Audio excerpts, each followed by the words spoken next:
na shilingi milioni 60 zililipwa kama fidia kwenye huu mradi wa ujenzi wa njia 4 wa barabara Ifisi to Nsalaga, njia 4. Sasa na ili fidia kwenye eneo la kuchimba kifusi kwa ajili ya ujenzi wa hii barabara.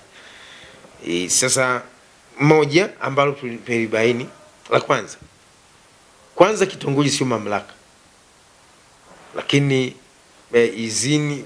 Kwa hiyo tukashangaa kwa nini hela zilienda moja kwa moja kwenye kitongoji. Kwa hiyo ilikuwa kosa la kwanza kwamba hela zikapelekwa kwenye kitongoji moja kwa moja, badala ya iza mji mdogo apokee hela hizo kwamba ndio ni mamlaka au halmashauri ya wilaya ya Mbeya vijijini. Sasa ni kweli sasa tumebaini hela zimeingia kwenye akaunti ya kijiji ya kitongoji hicho na matumizi zimetumika. Kuna hela zimepotea sehemu ya hela.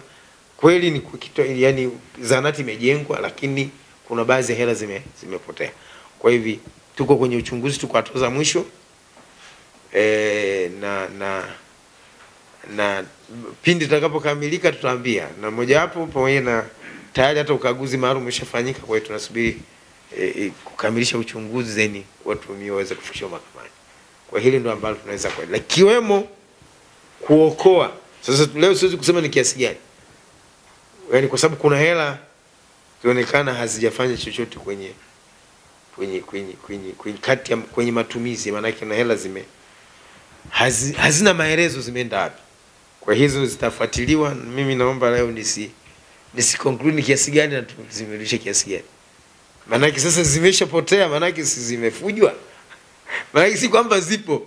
Kwa maneno mengi si kwamba zipo, maana yake zimetolewa zote lakini zimefujwa. Kwa hiyo tutachukua hatua kuhakikisha kwamba hizo hela, na tutashirikiana. Hata jana tulikuwa na kikao na mkurugenzi wa halmashauri ya wilaya ya Mbeya pamoja na mambo mengine ile pia tuliliongelea, na pia kwa kushirikiana na yetu hakikisha kwamba hizo hela zimerudi ili ziweze kufanya kazi kusudiwa. Kwa hiyo mtuhumiwa mkubwa pale ni mwenyekiti na mtendaji wa kitongoji ambaye ni sawa sawa na mwenyekiti mtendaji wa kijiji, lakini yeye ni mwenyekiti kwa maana mwenyekiti wa kitongoji, si mtaa, mwenyekiti wa kitongoji. Nadhani umeelewa. Unaweza kaona utata uliokuwepo, na hata jana ambalo lingine tulikuwa naongelea ni kuhusiana na utata.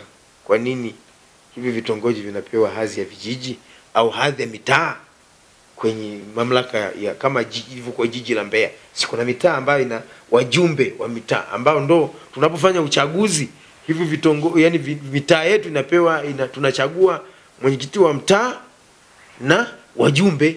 Hata kwenye kijiji tunachagua mwenyekiti wa kijiji na wajumbe na mwenyekiti wa vitongoji ambao wanaunda serikali ya kijiji. Kwa hiyo kuna shida hiyo kwenye vitongoji vile vidogo kwenye mji wa Mbalizi, ambalo nafikiri tunafanyia kazi, tutajua tunafanya nini. Hatua nyingine ni TAKUKURU ilifanikisha kurejesha eneo lenye ukubwa wa ekari 4 kwenye mamlaka ya mji mdogo wa Mbalizi ambalo ni kitongoji cha Itimba. Eneo hilo liko kwenye kata ya Utengule Usongwe, na kilikuwa katika mchakato wa kutaka kuuzwa visivyo halali na hicho kitongoji. Kwa hivyo kutokana na sababu hiyo tukazuia, kuchukua hatua za kuzuia kupitia kwa kushirikisha ofisi ya mkurugenzi mtendaji wa halmashauri ya Mbeya. TAKUKURU mkoa wa Mbeya amefanikisha kuokoa shilingi milioni 15. Hii inatokana na mikopo ya vikundi maalum ya wanawake, vijana na watu wenye ulemavu iliyotolewa na halmashauri ya Mbalali kutoka kwenye hicho ni kikundi kinaitwa Youth Revolutions Group. Hicho kikundi kiliweza kwa maana mwenyekiti, katibu na mhasibu wao waliweza kushirikiana kuzitoa hizo hela kama kwa njama na yani kujikopesha, kujipatia wao wenyewe, lakini na huku akiwa acha wenzao 6 ambao ni wanachama wenzao asipokuwahusisha.